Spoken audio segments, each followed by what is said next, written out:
আসসালামু আলাইকুম, ফাতেমাস কিচেন থেকে আজ আমি আপনাদের সাথে একটি বিষয় খুবই সুখত।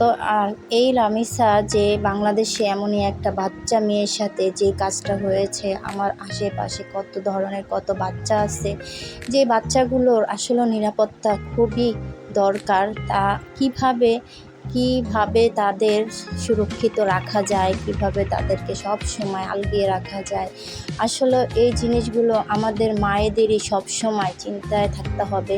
কারণ বাচ্চা আমার বাচ্চা, সেটা কারো কাছেই নিরাপদ না, সেটা ছেলেই হোক মেয়েই হোক। আমরা খুব সতর্কের সাথে এবং নিজেকে সবসময় চিন্তা করব যে আমার সন্তান আমার সম্পদ, এই সম্পদগুলো আমরা জানি সবসময় সব কিছুর আগে আমরা সব কিছুতেই এই চিন্তাটা জানি রাখি যে ওদেরকে আমাদের সেভ করে রাখতে হবে আল্লাহর পরে।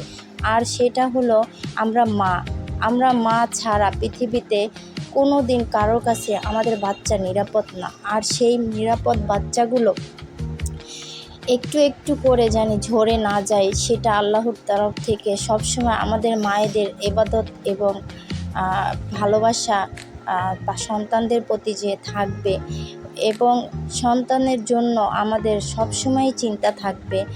আর আমি আজকে অবশ্য আপনাদের সাথে এই কথাটা বলার মানেই হলো যে কোনো এই সন্তানটা যেইভাবে অত্যাচার করে ওকে মারা হয়েছে, সে একটা মানুষের মধ্যে ছিল না, এই কারণে তার সাথে এই কাজটা করা হয়েছে। আর এতটুকু সুন্দর পবিত্র একটা বাচ্চা, সে তো দুনিয়ার এখন পর্যন্ত পাপ পুণ্য এবং কিছুই সে জানে না। তবে এমন একটা বাচ্চার সাথে কোন নরপিশাচ এই কাজটা করতে পারে, সেটা আসলে মানবিক দিক দিয়ে অনেকটাই